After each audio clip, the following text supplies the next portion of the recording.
Kaugnay sa magiging trabaho ng Senate Blue Ribbon Committee at iba pang issue, kausapin natin sa Senate Blue Ribbon Committee Chairman, Senator Erwin Tulfo. Magandang umaga at welcome sa Balitang Hali.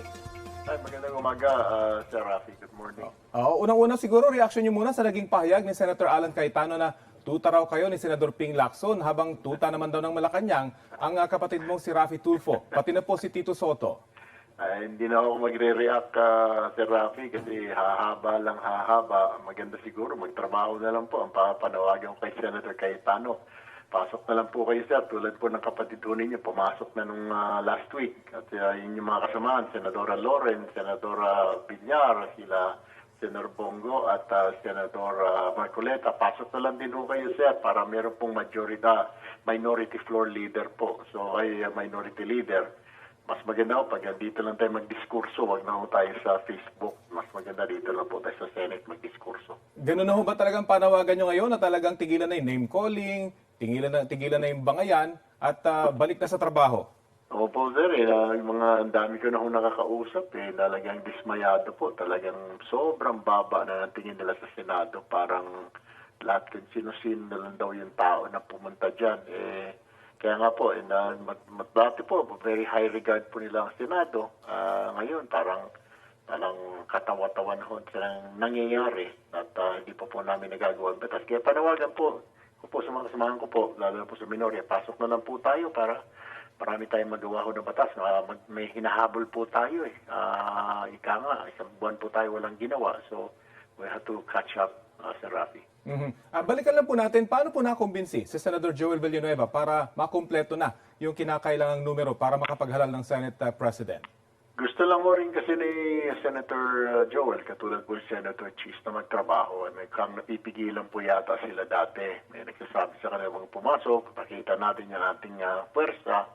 Pero sila deep down inside, gusto po nila magtrabaho. So alam nila kung may mga responsibilidad sila hindi lang po sa grupo, kundi sa komunidad at sa buong bayan. So, they shifted po, pumasok po sila, yung dalawa po. Besides, may marami din magkakaibigan naman po kami, magkakumpare kami dyan sa Senado. Yung nga lang, nasa minority ka, itong isa nasa majority.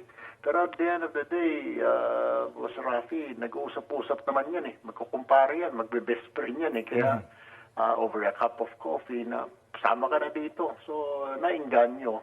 May mga magkakaibigan naman kami lahat, Sir Rafi. Para lang po malinaw, may napag-usapan bang kapalit o kasunduan sa pagdalo ni Senator Villanueva sa special session kahapon? Wala po sa power namin sa Senate.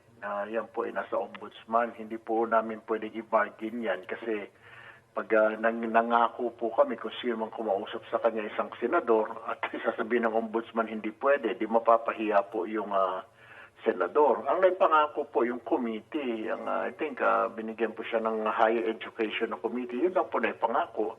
Normal naman po yun para maingganyo na sumama ka na dito, bibigyan namin itong committee na ito. Total, ever since naman si Senator Joel Villanueva ang may hawak ng Committee on Higher Education, yan yung gusto niya. So, yun ang naipangako sa kanya, pagkaalam ko. Nabanggit niyo po, marami pa kayong hahabulin. Kaya naman po bang maaprubahan lahat ng mga prioridad na kailangan niyong tapusin? Sana po, before SONA, kagaya po nung yun nga po yung kagandahan na pumasok po yung ilang minority, sila Senadora. Nung pumasok si Senadora Pia Cayetano, nakipag-diskurso sila, talaga nagpalitaktakan sila ni Senadora Ontiveros patungkol doon sa anti-hospital detention bill. So nakita na may mga loopholes yung batas, may mga butas ng konti na kailangan ayusin. Courtesy of course, observation po ni Senadora Cayetano.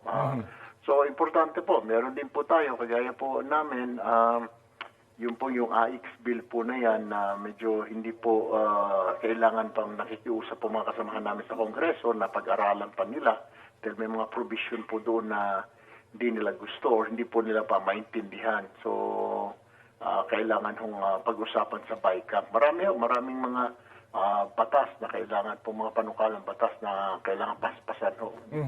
Matanong na rin po namin, anong dahilan po ni Senator Chis Escudero kung bakit hiniling na huwag nang mapasama doon po sa inyong komite, sa Blue Ribbon Committee?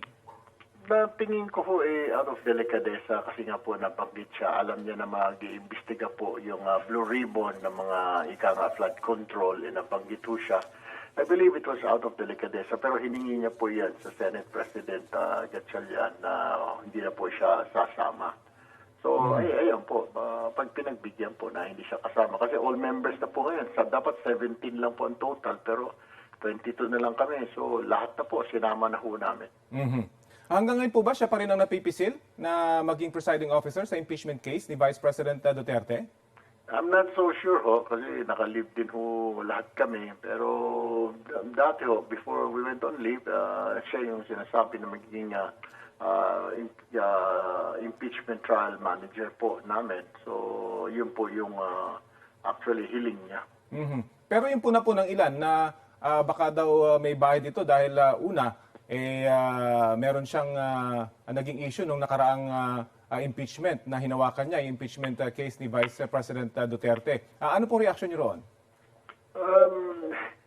Actually, ang masasabi ko lang yun, Sir Rafi, nasa grupo yan, sa majority, yung decision na yan. So I'll just leave it that decision po sa mga kasamahan ko po sa mayorya, lalo na po sa aming Senate President,